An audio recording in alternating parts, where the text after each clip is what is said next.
hosting us and for their great partnership. My name is Victoria Barton. I'm the Associate Administrator for the External Affairs Office at FEMA. I also want to thank the members of the press today for your help in supporting and sharing preparedness messaging throughout the nation. Today, FEMA brought together professionals from across the Gulf and Atlantic coast to reaffirm that we are aligned, coordinated, and we are ready for the months ahead.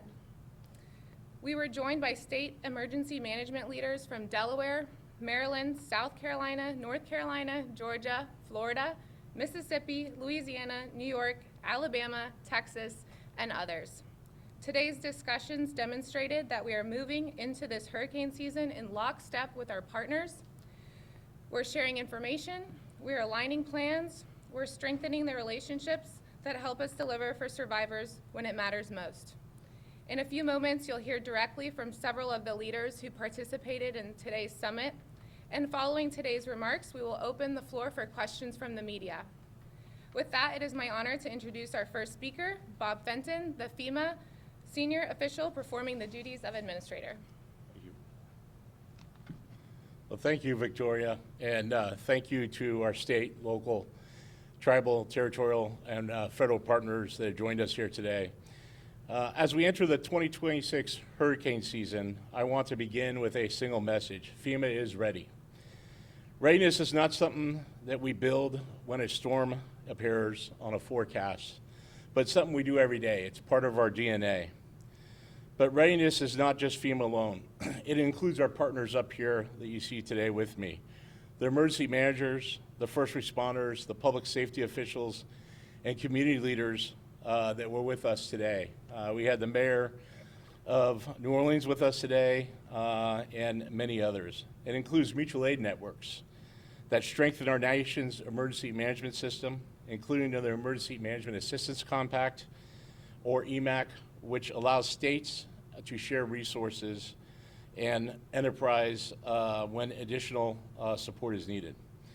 It's also Americans. Americans across the country need to be prepared for this hurricane season. If you need a guide, go to readiness.gov, and there's a lot of information on there on how to be ready for this hurricane season. The spirit of partnership, exactly why we gathered here today in New Orleans for the 2026 Gulf and Atlantic Hurricane Summit. We came together to listen, learn, strengthen, and coordinate before the storm actually threatens the communities. Over the course of the summer, we worked through practical challenges, identified opportunities to improve how we operate together. We discussed ways to move the disaster declaration process and make it more efficient. We talked about how to share data. It's so important nowadays with data being available and to be able to share that across the partners.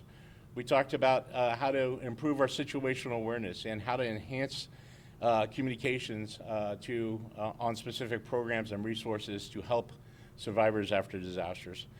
These conversations matter because every improvement we make before a disaster strikes helps us deliver assistance faster and more effectively when communities need it most. The key takeaway from today's summit is that FEMA and our state partners are aligned. We are sharing information, solving problems together, and strengthening the relationships that help us respond more effectively throughout the hurricane season. That is important because emergency management works best when it's locally executed, state managed, and federally supported. State and local partners know their communities best. They understand their risks, their capabilities, their infrastructure, and the unique needs that the residents have during events. They lead preparedness, response, and recovery efforts on the ground. FEMA's role is to support those efforts when requested and when capabilities are exceeded. That support takes many forms. Today, FEMA is ready with almost 20,000 personnel to respond to disasters. And those personnel are trained in 22 specialized mission areas. We have 18 national incident management assistance teams that we send out to manage events across the country to coordinate federal resources in support of our state and local governments. 28 urban search and rescue teams, 6 mobile emergency response teams that help provide communications to support life-saving operations. We also have pre-positioned personnel, supplies, and equipment in high-risk areas so that we're able to respond more rapidly for requests from our partners. Things like generators, meals, water, and other critical resources they need immediately following an event. Preparedness is a year-round mission. Since January 2025, FEMA has trained more than 1 million emergency managers, first responders, elected officials, and other partners through classroom and online training programs. The bottom line is FEMA is ready. Our partners are ready, and together we are prepared for the challenges this hurricane season may bring. We remain committed to being a reliable partner when state and local capacity is exceeded, helping communities across the country when they need support.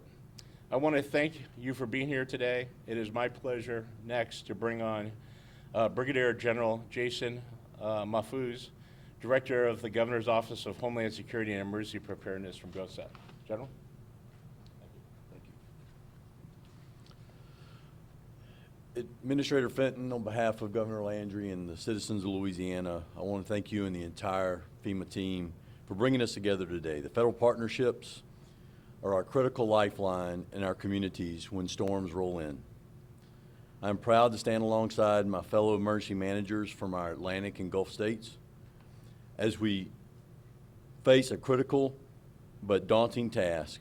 It's clear that our borders may separate us geographically, but our shared mission to protect our citizens is what unites us completely.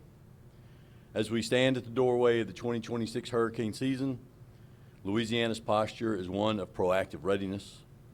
In partnership with FEMA and local leaders, our teams have spent the off-season refining our capabilities, stress testing our communications, and pre-positioning critical assets across the state so we're ready for what may come. True readiness is about more than just our immediate tactical response. It is about incorporating resilience into the framework that guides every decision that we make. We recognize that these actions today, in partnership with our federal and local leaders, dictate how quickly our communities will bounce back tomorrow. Our strategy is built on 3 core pillars. First, a proactive mitigation. In partnership with our federal partners, we have aggressively invested in infrastructure that lowers the risk before storms ever form. Resilience means building stronger, smarter, and more interconnected systems that withstand the elements. Second, under Governor Landry's leadership, we have streamlined our logistical pipelines to ensure that when a disaster strikes, life-saving resources, power restoration teams, and economic relief flow into the affected areas without delay. Third, no single agency can weather a major hurricane alone. Our state-level framework, in partnership with FEMA and our local leaders, will bridge the gaps with federal assets provided that Administrator Fenton already mentioned: the food, the water, the MREs, the generators that we will need when our local resources become exhausted, giving support to our local citizens and local parish elected leaders. When we invest in preparedness, we're not just protecting the brick and mortar. We're protecting the families, safeguarding our local communities, and ensuring Louisiana remains strong for generations to come. The threats we face in Gulf and Atlantic regions are evolving, but so are we.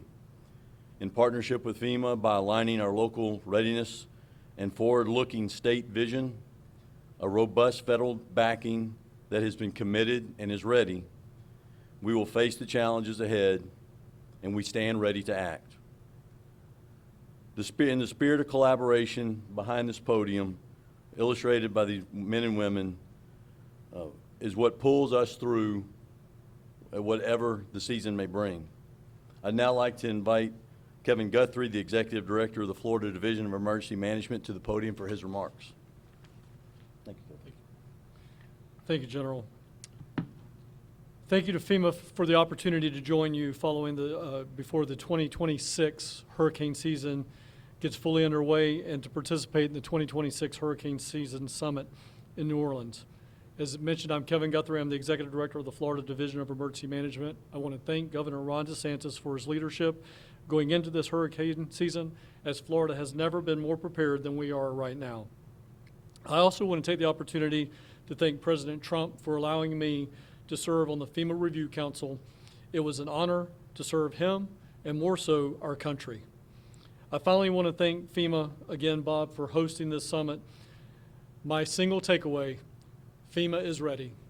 Your states are ready. At FDEM, our mission is simple: to coordinate, collaborate, and communicate with our partners for a more resilient Florida. Preparedness is a year-round effort, and our focus extends beyond hurricanes to include wildfires, man-made incidents, and major planned events such as FIFA World Cup.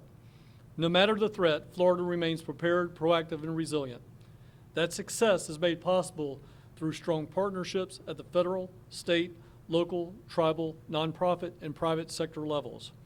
Over the past year, Florida has made significant investments under Governor DeSantis and the Florida legislature in emergency management capabilities. Last August, Florida opened its Central Operations and Coordination Office, also referred to as FLOCOCO, a state-of-the-art logistics hub that strengthens resource deployment, coordination, and disaster response operations statewide.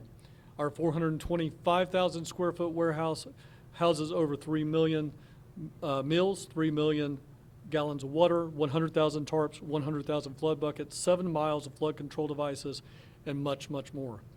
In March, we moved into our new State Emergency Operations Center, a purpose-built facility designed to withstand winds of up to 200 miles per hour and enhance collaboration, situational awareness, and decision-making during emergencies.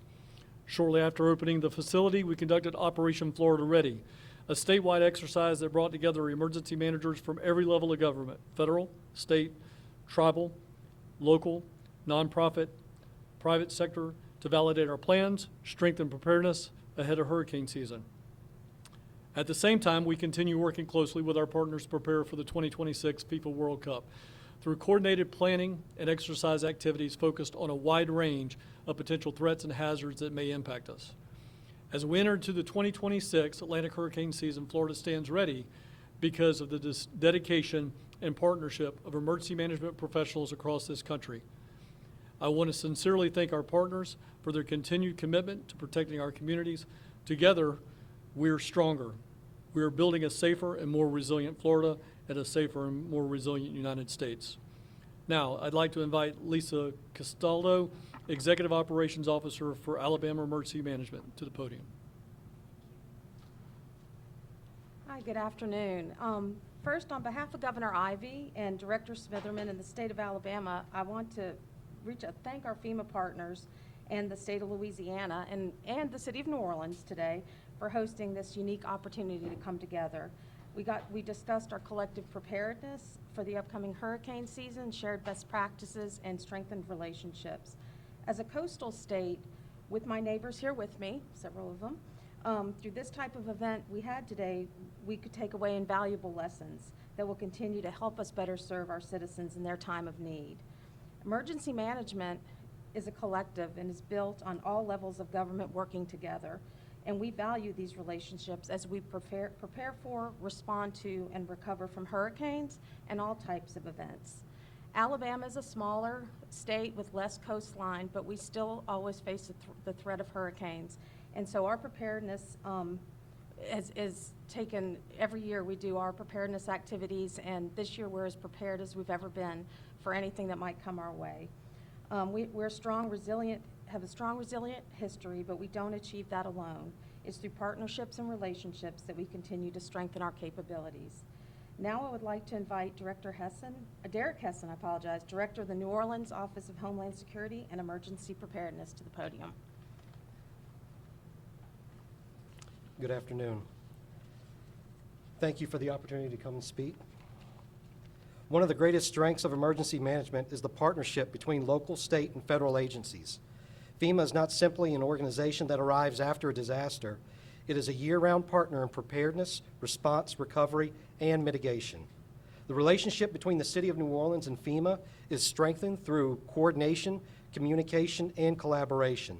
Through planning meetings, training exercises, grant programs, and technical assistance, FEMA helps our community strengthen its ability to prepare for and respond to disasters. When a major hurricane threatens our region, established relationships become just as important as plans and equipment. Because local, state, and federal partners work together before disasters happen, coordination is faster, decision-making is more effective, and resources can be deployed more efficiently when residents need them most. For New Orleans, a city that understands the challenges posed by hurricanes and other hazards, maintaining strong partnerships with state and federal partners ensures that we have access to the resources and support our community needs. Emergency management is ultimately a team effort, and our partnership with FEMA is a key component to our success. Disasters begin and end at the local level. Our relationships with GOSEP and FEMA ensure that New Orleans never faces a challenge alone. Thank you. Thank you so much to all of our speakers today. And without further ado, we'll go ahead and open the floor for questions. Please be sure to state your name, the station you're representing, and which speaker you'd like to address your questions to. Thank you.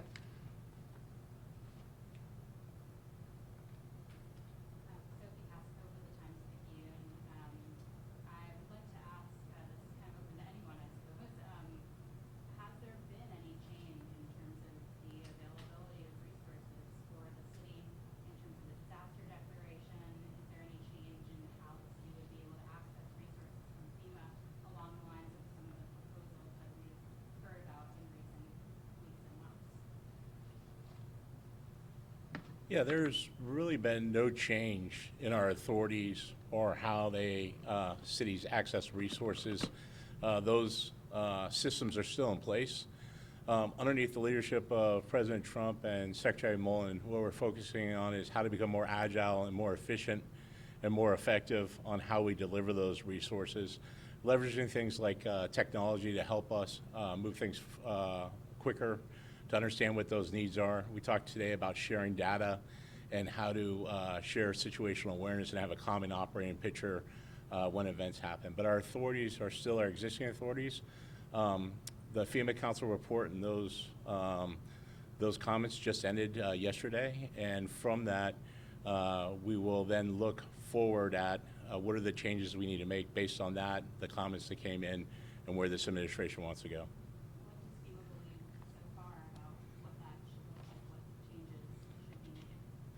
Well, I think there's tremendous opportunity. I mean, I served on the FEMA Council with some of my partners, and with Kevin here, and we also had an kid from Texas that was here, and Mark Cooper was here this week.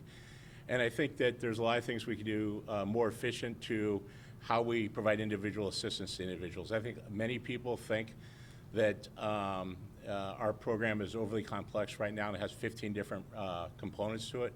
So how do we put that into one program that better meets the needs of individuals affected by disasters so they understand what they're going to get?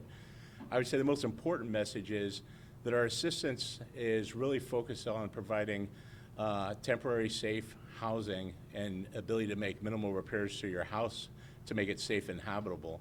And I think many people think that that our program's geared to make them whole or replace their home. Really, that's insurance. And so probably one of the biggest messages I would say is that we really need to focus on educating the American public and make sure they're ready for this hurricane season, whether it's evacuation plan, whether it's buying insurance, check their insurance levels and do those kind of things now. But I think that's one big program. There's a number of other programs and recommendations that we had within that report. Thank you. Andres Fuentes with Fox News. If you put it back to the mic. My question being, I know we talked about streamlining, some concern from local leaders as well as congressional leaders about FEMA's action as far as, I know we've downsized a bit FEMA-wise. Any worries or concerns about being able to, respond to a hurricane or any sort of disaster? Yeah, as I said, we have over almost 20,000 people ready to respond. The Secretary gave us access to the DHS surge capacity, which is almost another 8,000 personnel.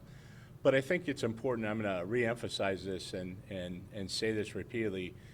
When you look at authorities in disasters, many of those are dependent on local and state government. The authority to evacuate, the authority to issue building permits, the authority to provide medical assistance. Those are all local and state authorities. Our job at FEMA is to support that with either unique federal capability or to provide the funding for that.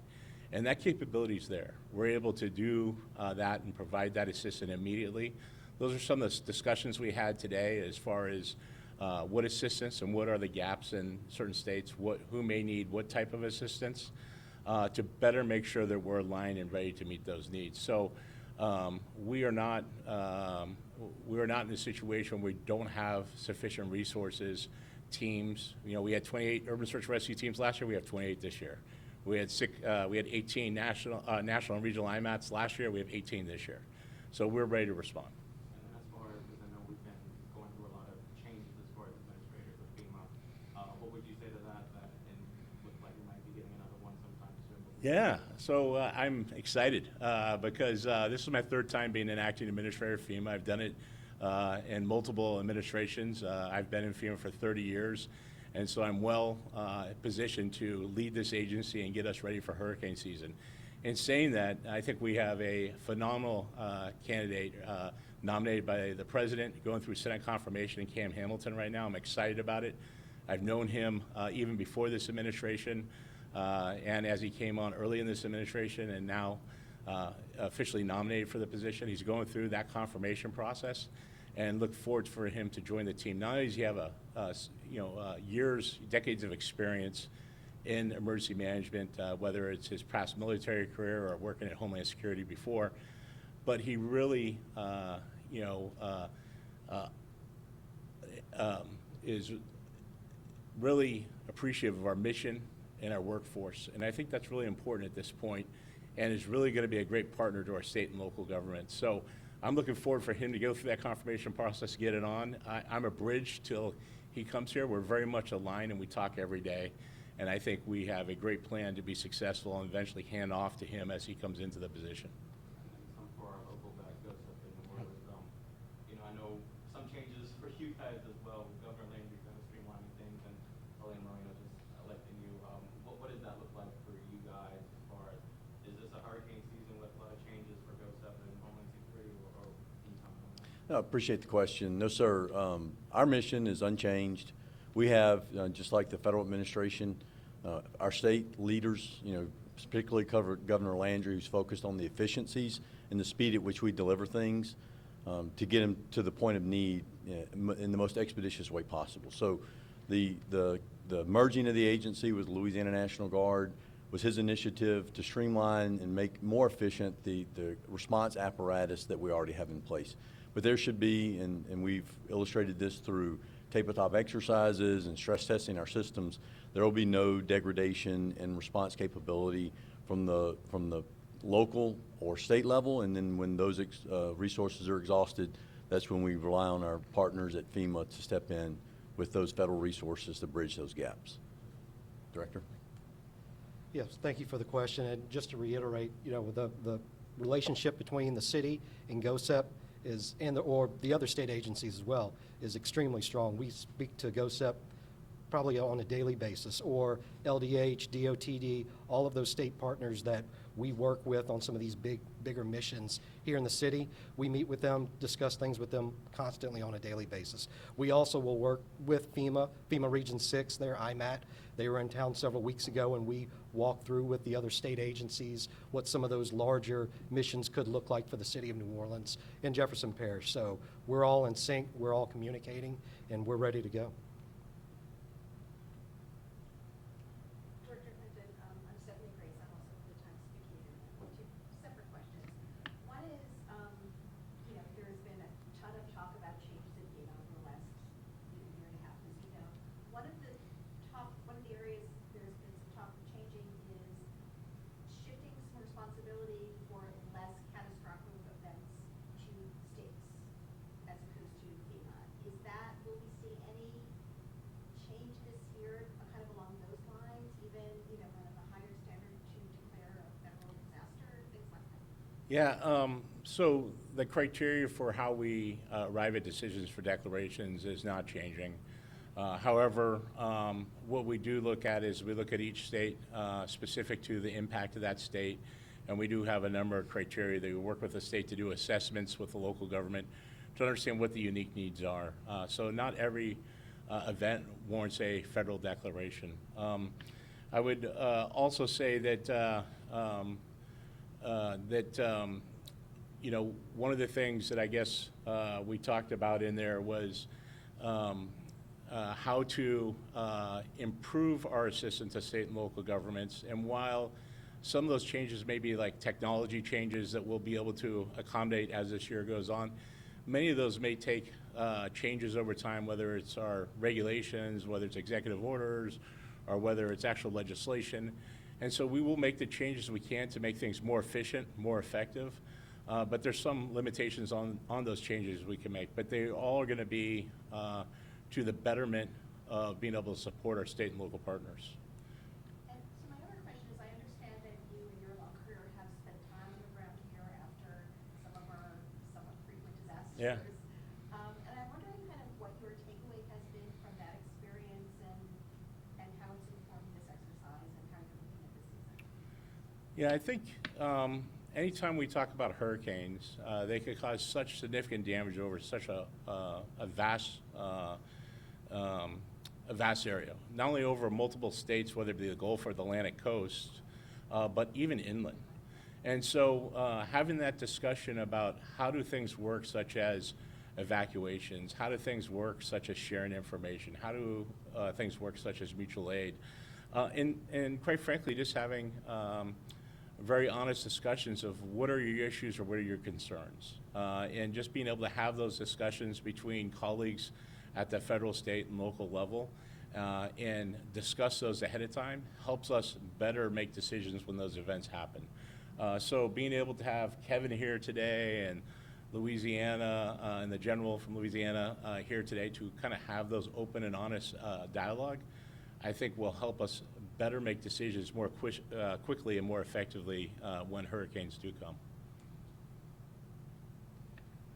I mean, what would an evacuation from New Orleans look like these days? We haven't had one to our local people. We haven't had one in a number of years, thankfully, but we've had several, and they sometimes worked better than others.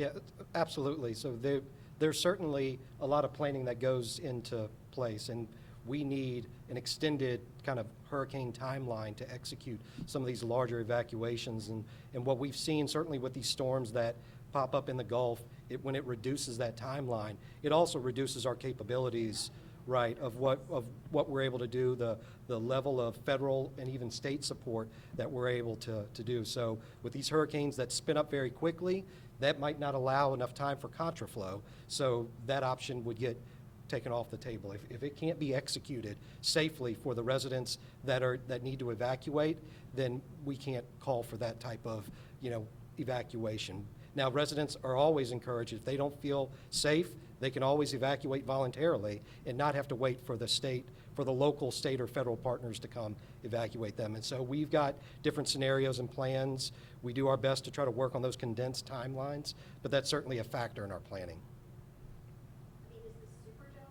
On the table again? So we have agreements with a number of facilities throughout the city, including Nord sites and some of the other larger facilities.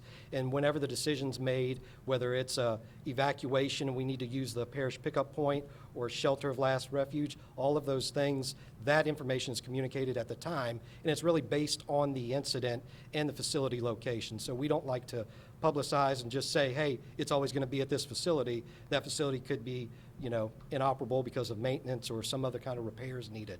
So we maintain those agreements. We have plans for different levels, different sizes of the population, if it's medical needs, gen pop, all of those different things, right?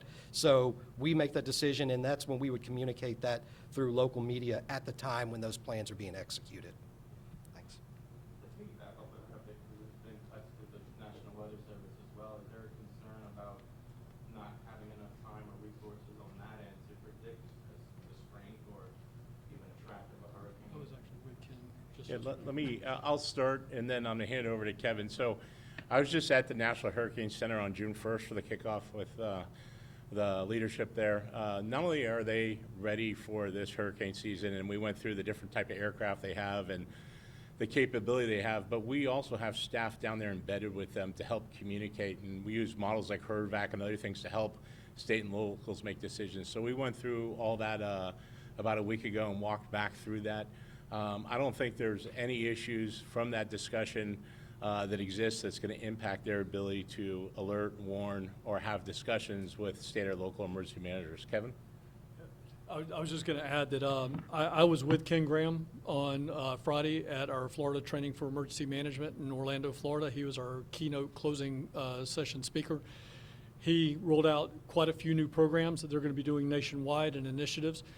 He is getting ready to put the entire National Weather Service up into the cloud. I highly encourage you to reach out to the National Weather Service and get some of their press release data. But he is hiring positions. He is certainly ready for hurricane season.